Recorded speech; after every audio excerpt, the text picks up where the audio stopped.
Well, boys and girls, yet another lawsuit is hitting the ATF. I've lost count of how many they're facing at this point, but we have another one to add to the pile, this time courtesy of 21 states and their attorney generals.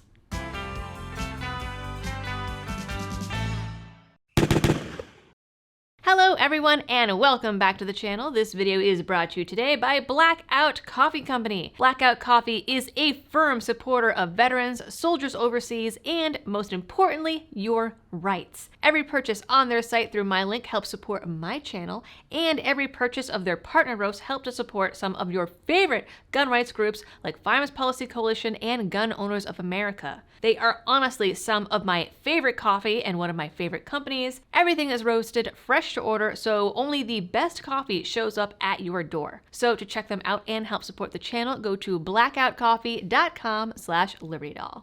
Alright, gang, the ATF has been ramping up their efforts to criminalize everyday law-abiding gun owners.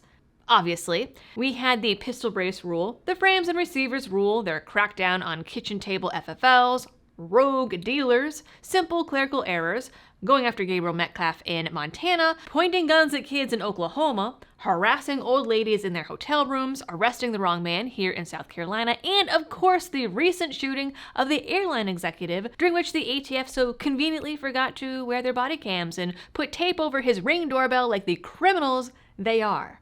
They also just put out their final rule on requiring basically every gun owner to have an FFL to be able to sell any of their guns for a profit. This is part of Biden's Safer Communities Act, which essentially makes it so that someone can't even sell off a single gun, whether it's because they don't want it anymore or want to sell it to a friend or are looking to sell assets because the economy sucks and they need more money to pay their bills. Doesn't matter. Whatever the reason, private sales have always been part of the tradition and history of the Second Amendment, going back even before the Constitution was actually even written. So it's no surprise that the rule, which is supposed to take effect this month, is facing some legal pushback. This lawsuit was filed May 1st by a Kansas judge and the attorney generals of 21 states. You can see the list right here on the screen. I am thrilled to see that my state of South Carolina is on the list. All the AGs are Republicans, and they're joined by two other citizens, Alan Black and Donald Maxey, and the Chisholm Trail Anti-Gun Association.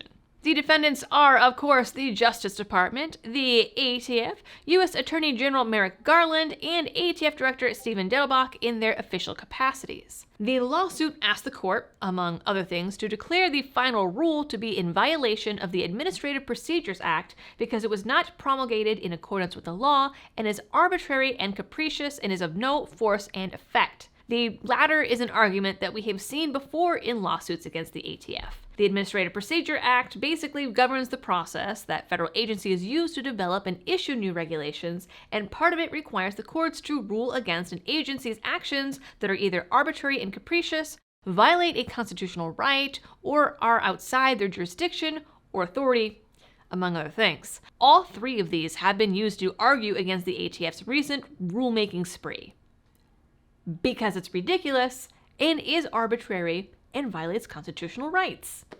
As it currently stands, the ATF's final rule redefines dealers, personal collections, engaging in the business, and whether or not something is of value. It basically says that if someone is selling a gun and intends to earn a profit, even if it's just $1, they are considered a dealer under this new rule and need to have an FFL or face the wrath of the Fed boys. The judge, who is the primary plaintiff, acting as a regular citizen, says the rule is so vague that he doesn't know how it can even stand and complains that it means everyone is automatically considered an FFL under this rule if they sell a single gun and make $1 profit. And because they be considered an FFL, that means that they require special government permission and background checks. The 54-page complaint alleges that the 1986 Firearm Owners Protection Act, or FOPA for short, narrowed the definition of dealer by defining engage in the business as a person who devotes time, attention, and labor to dealing in firearms as a regular course of trade or business with the principal objective of livelihood and profit through the repetitive purchase and resale of firearms. That act had exceptions for people who made only occasional sales, exchanges, or purchases for their personal collection or hobby, or who was selling part of their personal collection. It also points out that Congress amended the definition of dealer just 2 years ago with an amendment to the 1968 Gun Control Act. First, it replaced with the principal objective of livelihood and profit with to predominantly earn a profit. Second, it defined to predominantly earn a profit as an intent underlying the sale or disposition of firearms that is primarily one of obtaining pecuniary gain, as opposed to other intents such as improving or liquidating a personal firearms collection. The only difference really between the two definitions is the removal of the word livelihood, which is both arbitrary and completely damning in that Biden and the ATF then used it as a backdoor way to push through universal background checks without congressional approval. In fact, Congress has not only not approved it, they have stayed very far away from it. The ATF and Biden administration say that this new definition is the final nail in the coffin for the so-called gun show loophole, a loophole that, by a recent ATF report, doesn't even exist. I covered it a bit in this video where it turned out that criminals were actually more likely to get guns off of Tinder than they were from a gun show. Let that sink in about how that means that the ATF is hanging out on Tinder with your tax dollars.